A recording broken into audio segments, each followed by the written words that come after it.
signs 2022 budget into law. Plus, we x-ray the role of unity and peaceful coexistence in the political space. These and more on the last Panorama for the year 2021 and is reaching you live from the NTA Benin Network Center. I am Obehi Utubo Aprasai. Welcome.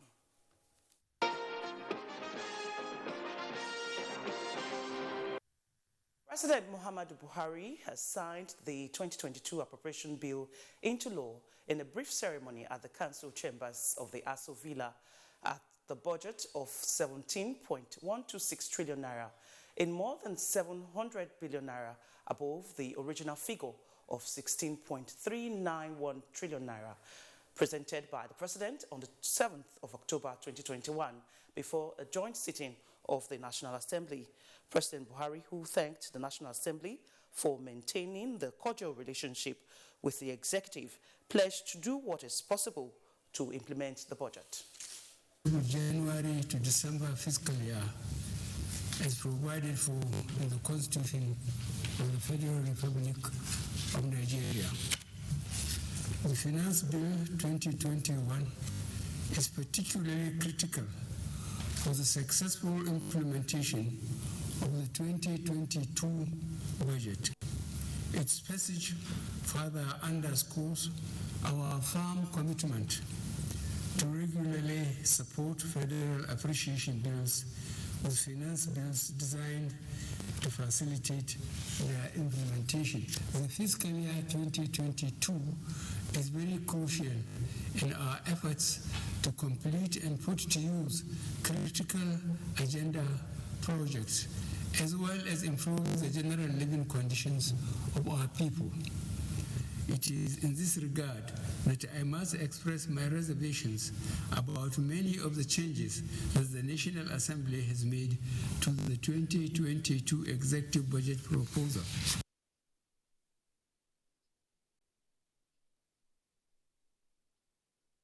President Muhammadu Buhari has vowed to ensure that every kobo mismanaged or diverted during what he called the serial abuse of the Niger Delta Development Commission is recovered for use in service of the people in the region.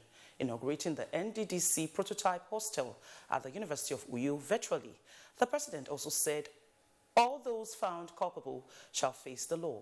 State House correspondent Adamu Sambo has the report. This ultra-modern complex, built and donated to the University of Uyo by NDDC, renews our confidence that the forensic audit, which has been completed and currently being reviewed for necessary action, had achieved one of its core objectives. The objective of the forensic audit, President Muhammadu Buhari said, is to rebuild the NDDC into an agency that is well equipped and better placed to facilitate sustainable regional development in a transparent and impactful way. The federal government has invested significantly in the NDDC. We recognize that this outlay of resources must be justified. And this can be done only with verifiable projects, prudently and efficiently implemented, which will improve the living standards of the people. It is critical that not only I, but the people begin to rekindle our trust in this critical institution, which plays an important role in developing this region. This fully furnished prototype university hostel consists of 1,050 bed spaces, 525 each for males and females. It can also boast of significant hard and soft infrastructure towards ensuring sustainability and durability. The completion of this structure is therefore another important proof that this administration is committed to satisfying the needs of the people throughout Nigeria and fulfilling their expectations.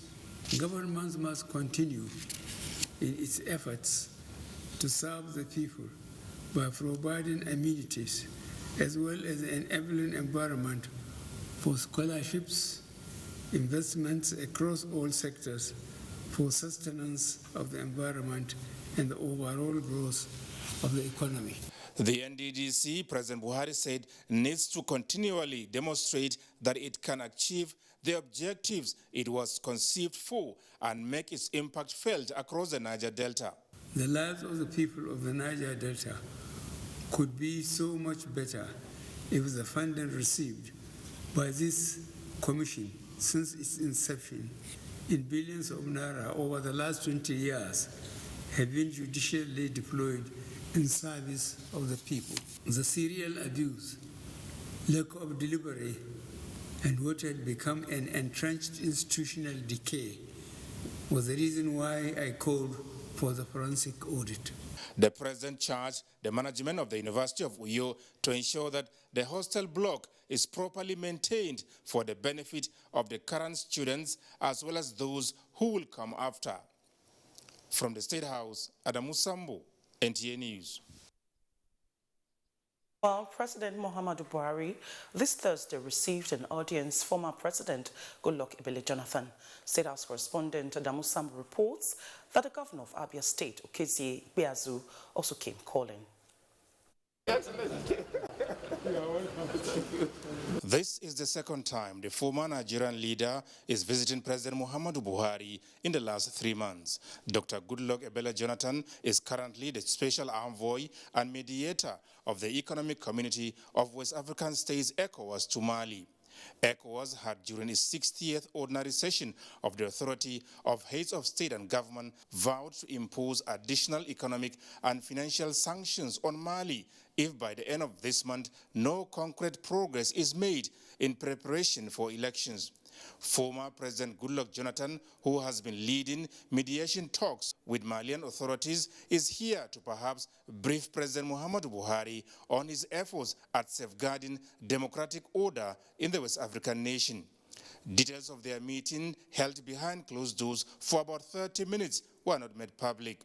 Meanwhile, the president also granted audience to the governor of Abia State, Okezie Ikpeazu.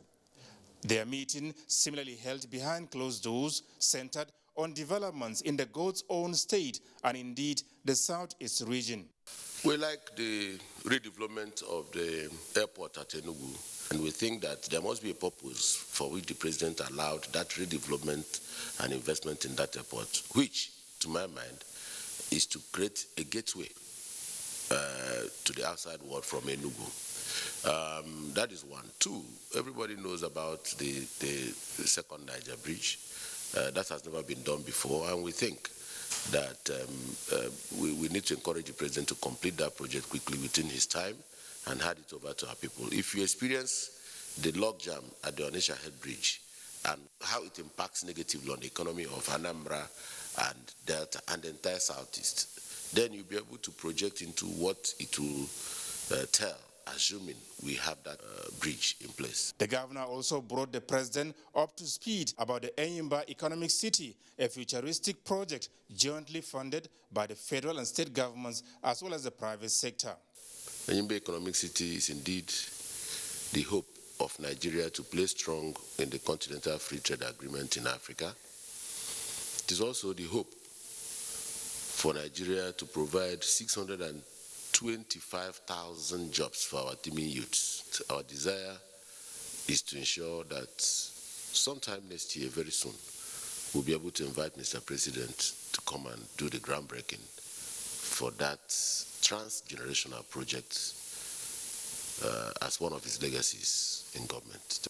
And there's a law from the Abia State House of Assembly endorsed by my humble self, which gives it that quasi-independence and autonomy to operate. And there are interests within and outside Nigeria also on that project. I would want to say that the best thing for us to do is to wait at the dining table. We are in the kitchen now. The food will be ready very soon. Governor Ikpeazu made a case for Nigerians to give the necessary support to President Muhammadu Buhari in his genuine efforts at bequeathing enduring legacies for posterity. From the State House, Adamu Sambo, NTA News. The global effects of COVID-19, which hit economies around the world and Nigeria not exempted, coupled with the insecurity it is grappling with, the nation under the administration of President Muhammadu Buhari has recorded tremendous achievements in many sectors in 2021. Information and Culture Minister Lai Mohammed stated this at a media briefing in Lagos. Anthony Forson reports. On the achievements of the Buhari administration in 2021. Information and Culture Minister Lai Mohammed presenting the federal government's scorecard for the year 2021. Acknowledging the challenges, he said infrastructure remained top priority, with the second Niger Bridge hitting 78% completion, with no fewer than 2,676 households benefiting from the federal government's 5,000 naira cash transfers every month. The armed forces, he pointed out, has recorded successes using a combination of kinetic and non-kinetic operations. Our biggest challenge in the outgoing year has been in the area of security. Despite the enormity of the challenges, however, our military has continued to live up to their billing. We owe them a debt of gratitude for their patriotism and sacrifice. In the oil and gas sector, the minister noted the level of transparency that has been injected into the NNPC. The passage and signing into law of the Petroleum Industry Act, PIA, is a landmark achievement. Many have described it as the most profound event in the Nigerian oil and gas space in the last 20 years. Giving a blow-by-blow account on how the economy has fared, Lai Mohammed was specific. Posting of a whopping 287 billion profit after tax by the NNPC.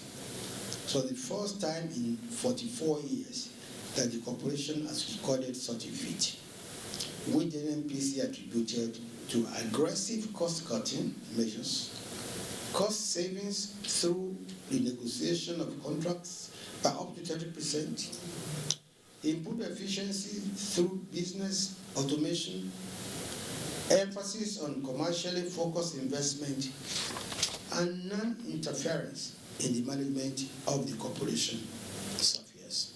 The Works and Housing Ministry, on its part, has executed roads, highways, and bridges across the country, saying some completed, others ongoing.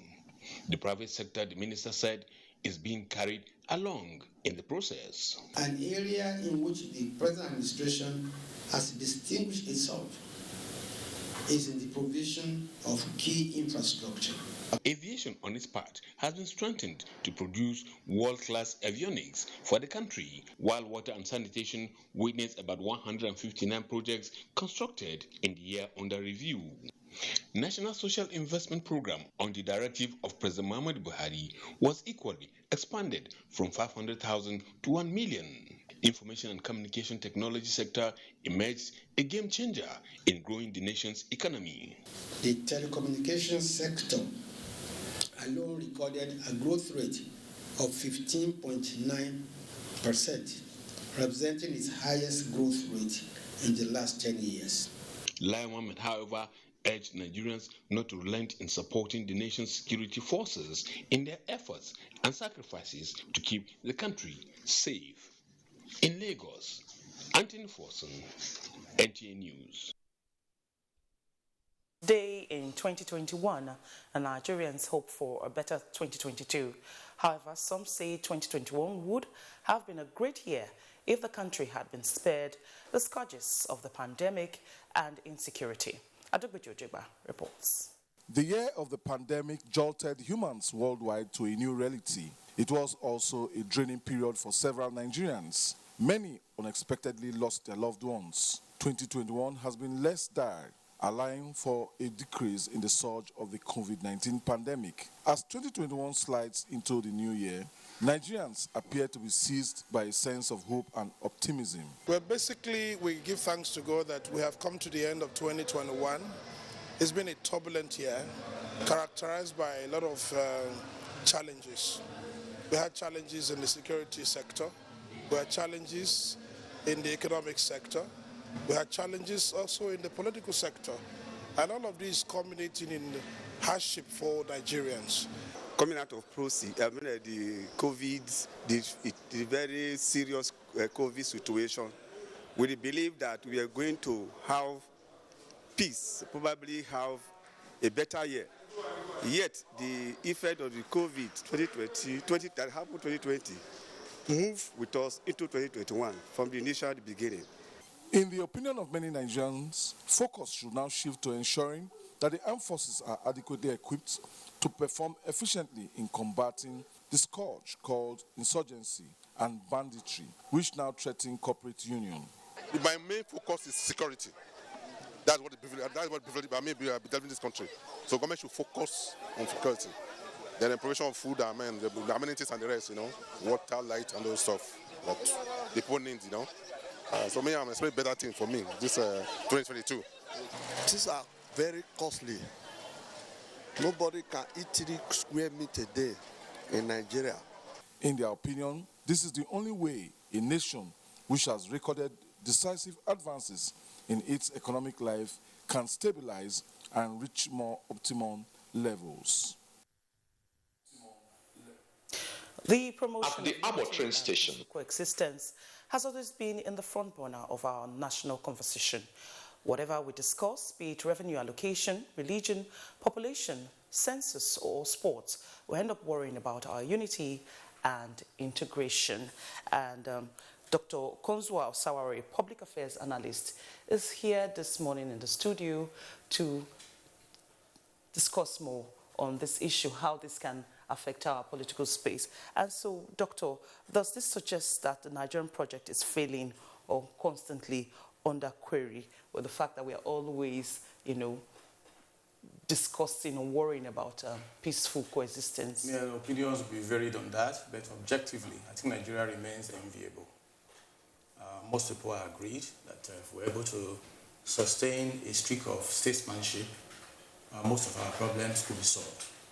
So Nigeria remains viable. It's going to be a process where we're going to infuse energy to make Nigeria continually better. And so why is our politics so dominated by ethnic considerations? Politics continues to produce ethnic champions rather than true civic leaders. So why is this so? At a basic level, don't forget Nigeria is just about 61 years old. And Nigeria is an amalgamation of many ethnic nations that were in existence here before. It's going to take many generations for these earlier identities to be suppressed or harmonized. So a lot of people see retreating into ethnic lagers as the kind of platform for national politics. Now that is the game where statesmanship needs to come to fore. When you have a leader who is going to bequeath or operate a pan-Nigerian outlook and insist on that as a minimum condition while providing leadership for the whole country, most of these things will recede over time.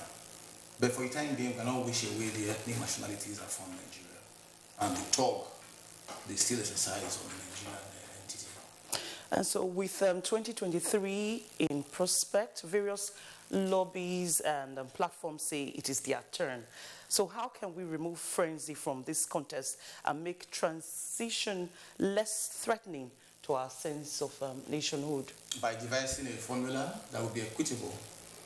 For instance, some of our compatriots insist that the Constitution doesn't specify rotation of presidency or any office for that matter.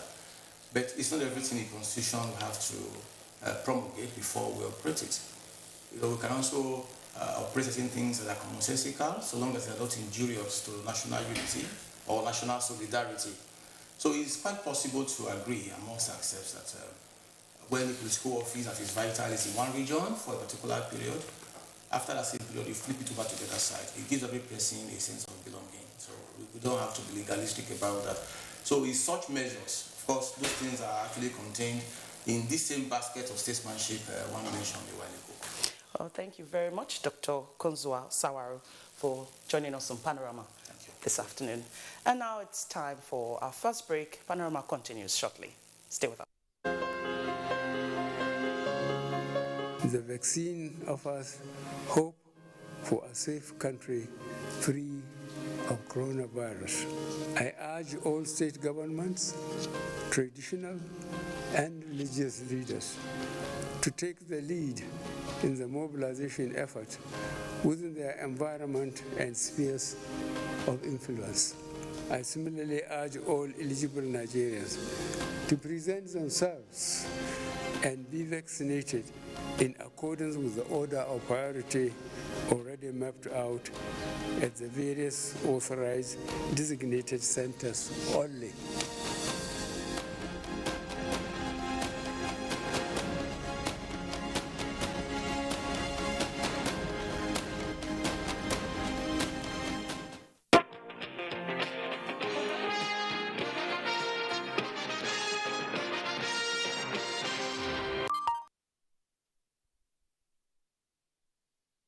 Welcome back. Passengers using the Warri-Itakpe train services have expressed appreciation to the federal government for the free train services during the festive season. Austin Edemodu, who monitored the movement of passengers along the Warri-Itakpe route, reports that the situation has, however, resulted in congestion of passengers. At the Abo train station, passengers are taking no chances as they wait anxiously to enjoy the free train ride declared by the federal government from the 24th of December to January 4th, 2022. Most of these passengers who are enjoying their first train experience are giving kudos to the government for this magnanimity. As I hear that our president declared free, I took opportunity to enter the train and I'm very, very happy, excited about it. The free train service, as we'd expect, means more passengers and less convenience as the train gets congested, with some settling for a space at the train's power cabin. Population of people need to enter the engine room so that they can be able to get to their destination. So that is just a little challenging. But the federal government, they have properly tried to offer this opportunity to us. It was a smooth ride anyway, but it was a crowded train. Not because it was a free service for now, but it's okay, it's commendable. We hope that federal government will be magnanimous enough to give us another train. While the citizens support these palliative measures by the government, they expect more coaches to be available in subsequent times to contain the influx of passengers who will always take advantage of the free train ride. I'm Austin Edemodu, NTA News. I should take the FRS. Let's now join Clement Oloruntoba for Sports Update. The camp of the Super Eagles have continued to swell as more invited players arrive Abuja ahead of the 2021 Africa Cup of Nations in Cameroon. New faces in the camp include Sadiq Kumar, Daniel Akpeyi, and Chidera Ejuke to join the early birds of Taiwo Awoniyi, John Nobu, and Olisa Nda. Meanwhile, draws for the 2022 FIFA World Cup in Qatar will hold 1st of April 2022 in the host country. 13 countries have so far qualified in Europe, while 10 African teams have emerged and waiting for final qualifier in Africa, slated for March, to join the rest of the qualified countries that will take part in the draw. And finally, the dunk-off date for Mark the Ball Basketball Championship has been postponed by 1 week. The women's tournament, which is to commence on January 8 at the Indoor Sports Hall of the Moshood Abiola National Stadium, Abuja, will now start on January 15 to enable the LOC put in place a formidable tournament. The men's championship will commence on January 22 and run for 3 months. With sport updates, Clement Oloruntoba, NTA News.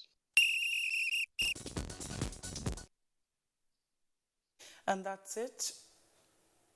And that's it on Panorama. Remember, rape is evil, so connect with the NTA to stand against rape and rapists. I am Obehe Otobo Aprasai. Thank you.